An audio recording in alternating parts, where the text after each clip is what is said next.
안녕하십니까. 독서하는 마라토너 박종필입니다. 이곳 잠실대교 남단에서 북서쪽 방향을 촬영하고 있습니다. 전방 10km 정도 지점에 남산이 보입니다.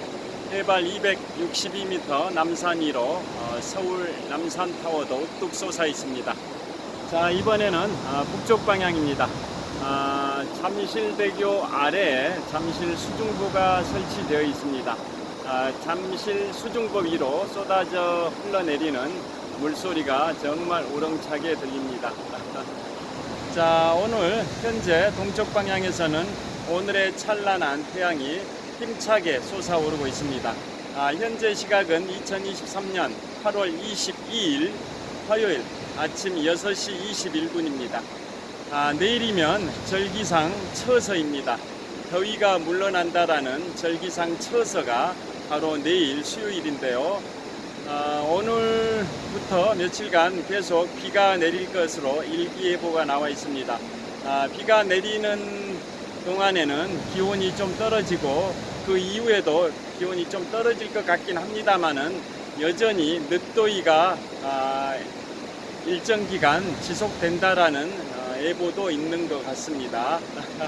자, 동쪽 방향에서 떠오르고 있는 찬란한 태양이 제 얼굴에 비추고 있습니다. 자, 제가 자전거 출근길에 오랜만에 잠실대교 남단에서 북서쪽 방향을 촬영하고 있습니다. 자, 이곳 한강 정말 시원하게 펼쳐져 있습니다. 전 세계 어느 도시에도 이 한강처럼 큰 강이 흐르는 경우는 많지 않은데요. 대표적으로 영국의 런던 테임즈강, 프랑스 파리의 세느강, 이탈리아 로마의 티베르강, 미국의 워싱턴 DC의 포토맥강, 뉴욕의 허드슨강, 보스턴의 찰스강, 전 세계 많은 강들이 대도시를 관통하고 있는데요. 파리의 세느강이나 런던의 템즈강은 굉장히 강폭이 좁고 규모가 작습니다. 그에 반해서 지금 보고 계시는 한강은 정말 강폭도 높고 강폭의 길이가 평균적으로 약 1km 정도 됩니다. 정말 시원하게 흘러내리고 있는 한강입니다. 자, 제가 이제 드디어 3일 후 8월 25일 금요일부터 9월 3일 일요일까지 7박 10일의 일정으로 미국 북동부 지역과 캐나다 지역을 내 식구 가족 여행을 출발을 합니다. 앞으로 3일 후면 인천공항을 출국을 하게 되는데요. 그동안 수개월 동안 손꼽아 기다려온 미국 북동부 지역 캐나다 가족 여행이 이제 3일 앞으로 다가왔습니다. 저의 여행 코스는 인천공항에서 출발해서 뉴욕, 워싱턴 DC, 해리스버그, 나이아가라 폭포, 캐나다로 이동해서 토론토, 킹스턴, 천섬, 몬트리올, 퀘벡, 다시 미국으로 들어와서 콩코드, 보스턴, 뉴욕, 인천공항 이런 순으로 7박 10일의 일정으로 내 식구 가족 여행이 전개됩니다. 자, 그 중에서도 첫날과 마지막 날 뉴욕의 그러니까 미국 북동부 지역과 캐나다 여행 7박 10일 일정 중에 가장 먼저 도착하는 곳도 뉴욕이고 그 다음에 귀국하기 위해서 마지막으로 출발하는 지점도 뉴욕입니다. 자, 미국의 제1의 도시 뉴욕, 그 중에서도 핵심인 맨해튼에 입성할 날이 이제 며칠 안 남았습니다. 맨해튼 하면 다 잘 아실 겁니다. 미국의 그 식민지 개척의 그 역사에서 가장 먼저 맨해튼을 확보했던 나라가 어디일까요? 퀴즈입니다. 세계의 중심 맨해튼, 선진 열강들의 식민지 쟁탈전에서 그 맨해튼을 가장 먼저 확보했던 나라가 어디일까요? 객관식으로 내겠습니다. 네덜란드, 프랑스, 영국, 스페인, 포르투갈, 이탈리아 다 잘 아시다시피 정답은 네덜란드입니다. 네덜란드. 한자어로는 화란이라고 하는데요. 네덜란드가 1600년대 초반에 아메리칸 인디언들로부터 네덜란드가 단돈 24달러의 맨해튼을 구입을 했습니다. 그게 1600년대 초반입니다. 단돈 24달러에 네덜란드가 아메리칸 인디언들로부터 구입한 땅이 지금 세계의 중심 뉴욕의 맨해튼입니다.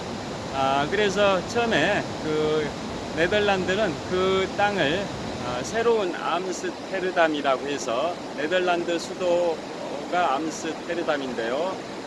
아메리카에 건설한 새로운 암스테르담이라고 해서 그곳 맨해튼을 뉴 암스테르담이라고 칭했습니다. 뉴 암스테르담. 그런데 그 네덜란드가 일정 기간 가지고 있다가 1664년에 영국한테 빼앗겼습니다. 그 이유는 1652년부터 1653년까지 2년 동안 영란전쟁이 발생됐습니다.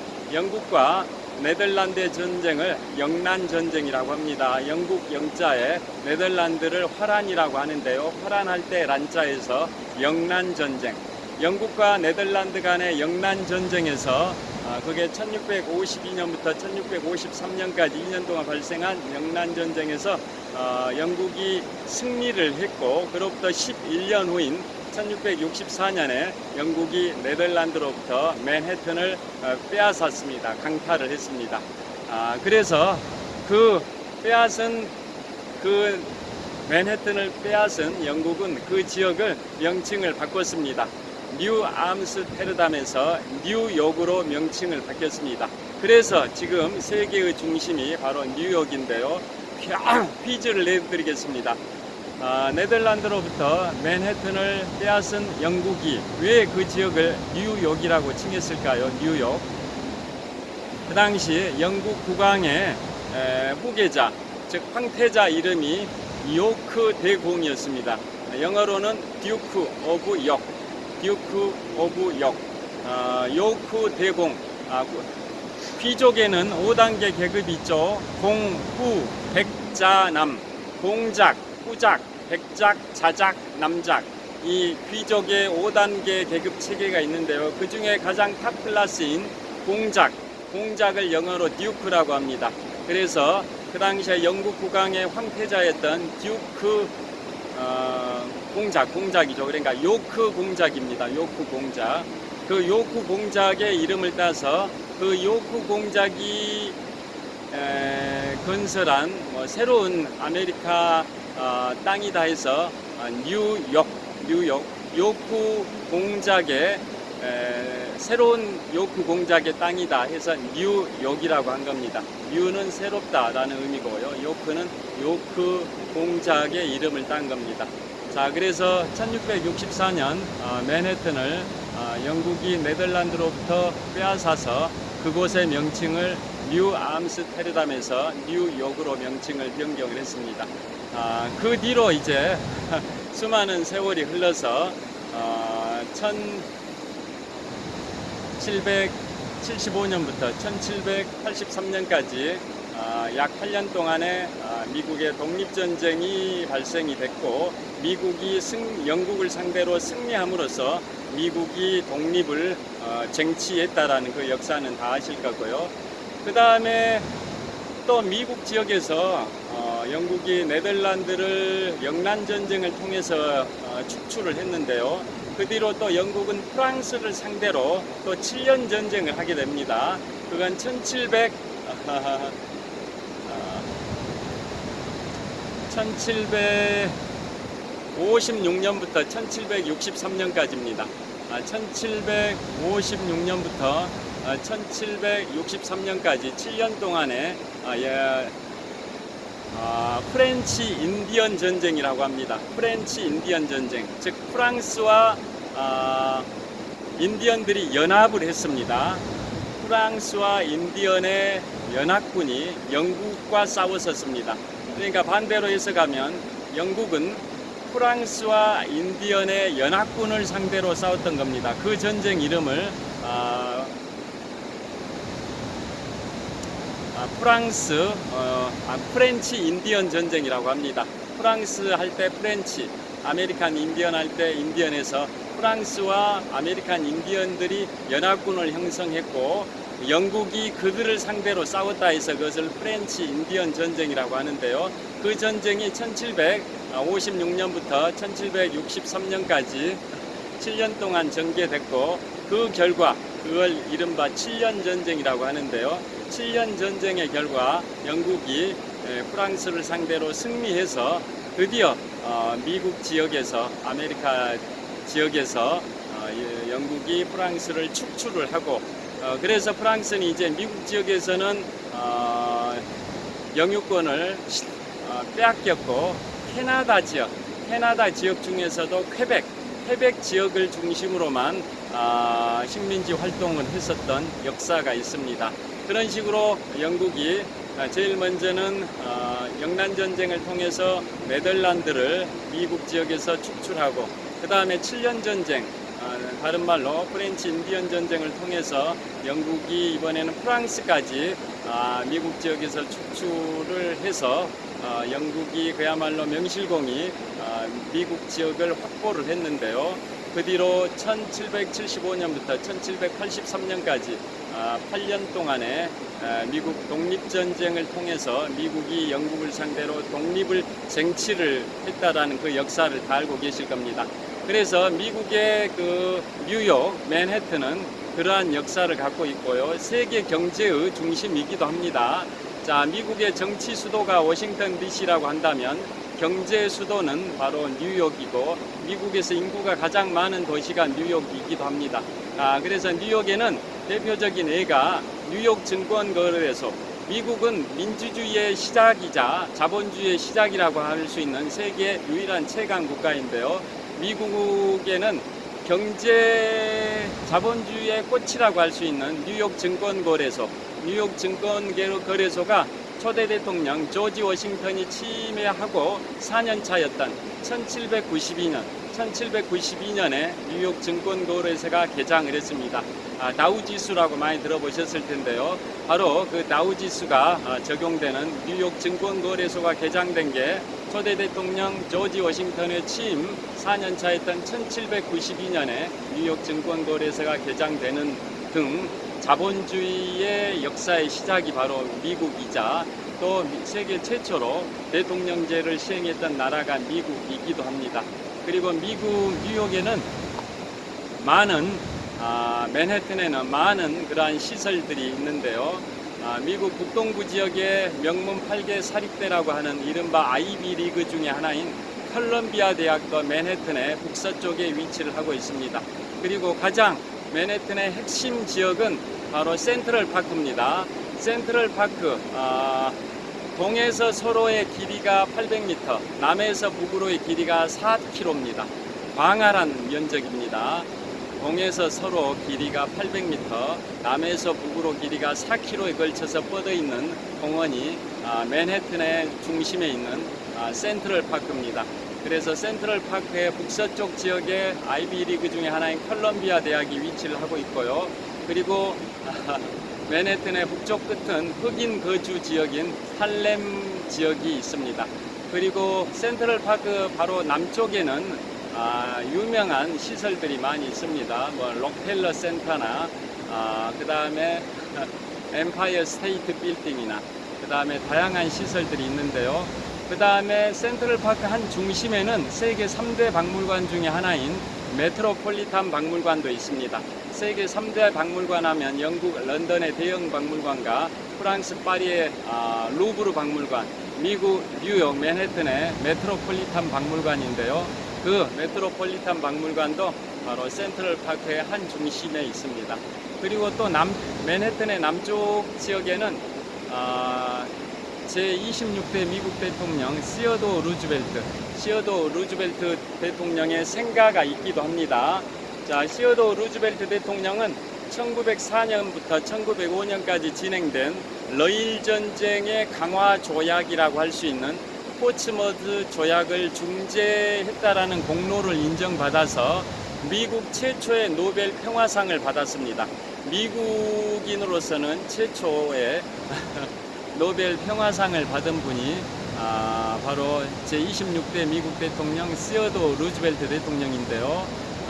노벨 평화상이 시상이 처음 시작된 건 1901년입니다. 그래서 제6회 노벨 평화상이었던 1906년에 시어도 루즈벨트 대통령이 노벨 평화상을 받았고, 미국인으로는 최초의 노벨 평화상이고 세계 전체적으로는 6번째 노벨 평화상을 받은 분이 시어도 루즈벨트인데요. 그 이유는 아까 말씀드린 것처럼 1904년부터 1905년까지 진행된 러일 전쟁 결과 일본의 도고 하이헤치로 제독이 러시아의 발틱 함대를 격침시켜서 일본이 러시아를 상대로 러일 전쟁에서 승리를 했고, 그 강화 조약이 미국의 뉴햄프셔주의 포츠머스라는 군사 항구 도시에서 진행이 됐습니다. 그래서 그것을 러일 전쟁의 강화 조약을 포츠머스 조약이라고 하는데요. 그 포츠머스 조약을 중재한 인물이 그 당시에 미국 대통령 제26대 대통령 시어도 루즈벨트입니다. 그래서 이듬해인 1906년에 미국인으로서는 최초로 노벨 평화상까지 받았습니다. 그래서 그 시어도 루즈벨트 대통령의 생가도 맨해튼의 남쪽 지역에 있고요. 또 맨해튼의 남쪽 지역에는 자유의 여신상을 보러 가기 위해서 출발하는 유람선의 항구도 있습니다. 배터리 파크입니다.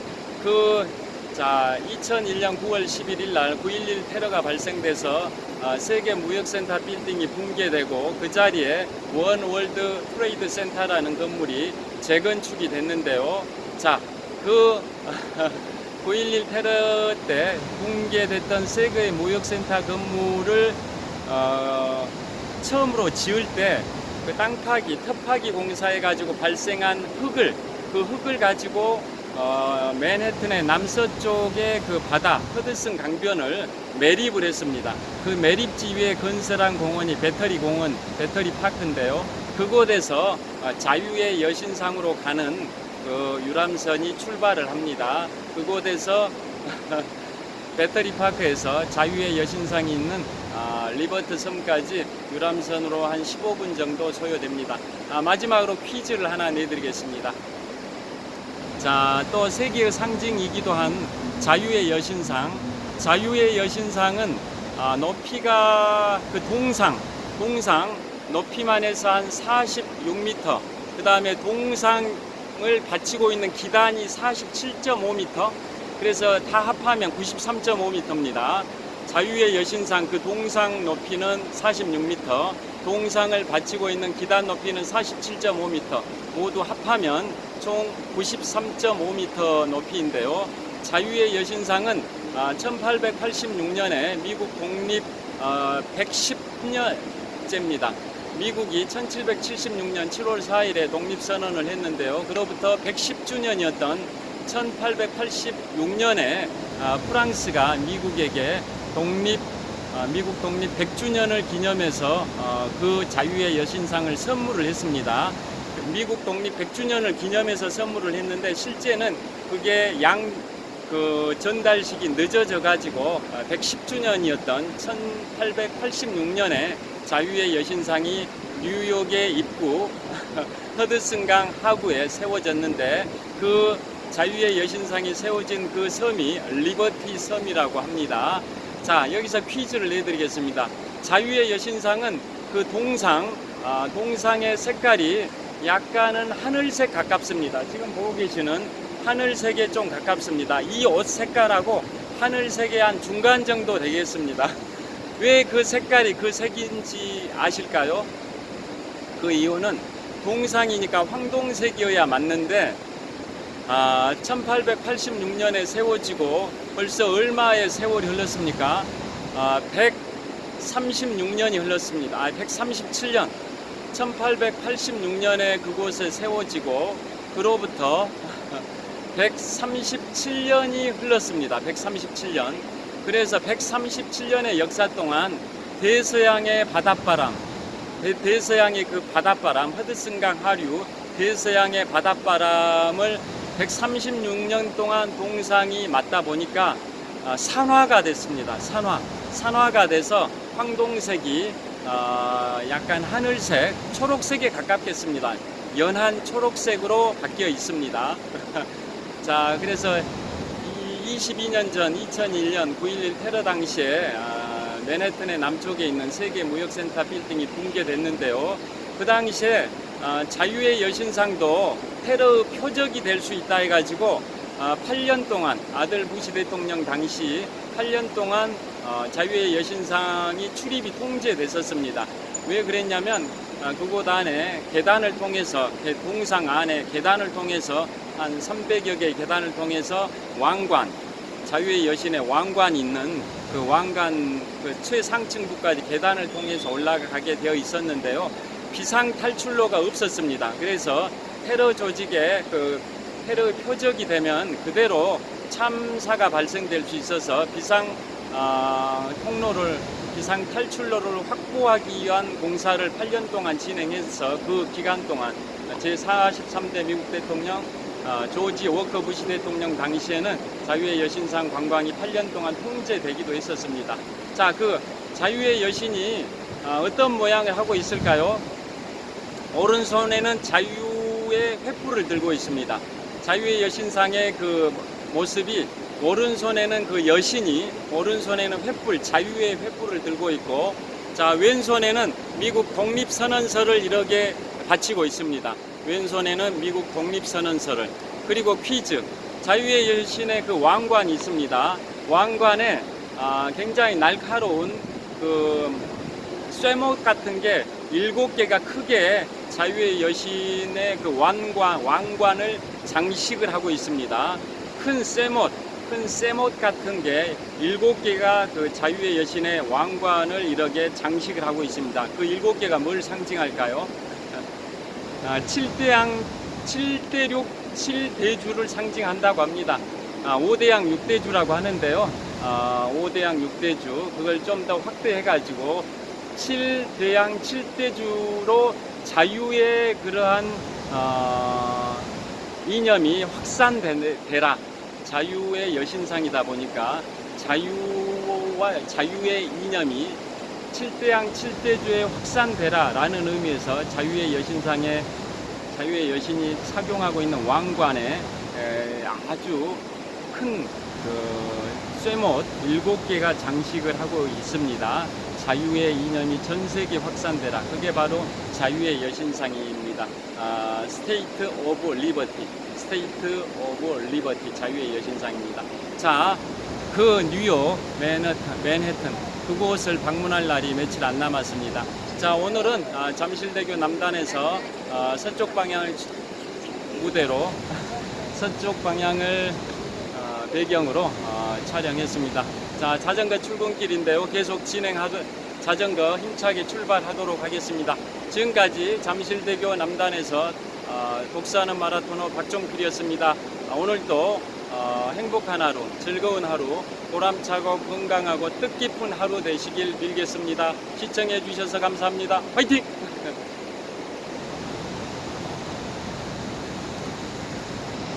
자, 잠실대교 남단에서 서쪽 방향을 촬영하고 있습니다. 전방 2.5km 지점에 잠실 종합운동장이고요. 이번에는 북서쪽 방향 전방 10km 정도 지점에 서울 남산이 있고요. 이번에는 북쪽 방향 잠실대교 아래로 잠실 수중보가 설치되어 있고요. 이번에는 남쪽 방향입니다. 자, 이번에는 남쪽 방향에 전방 약 600m 지점에 롯데월드타워 123층 555m 높이 기준 세계 5위 규모 OECD 국가 38개 회원국 중에서는 가장 높은 빌딩 롯데월드타워가 남쪽 방향에 전개되어 있고요. 이번에는 남서쪽 방향에 잠실벌의 아파트 숲들이 화려하게 펼쳐져 있습니다. 지금까지 잠실대교 남단에서 독서하는 마라토너 박종필이었습니다. 오늘도 좋은 하루 되십시오. 감사합니다.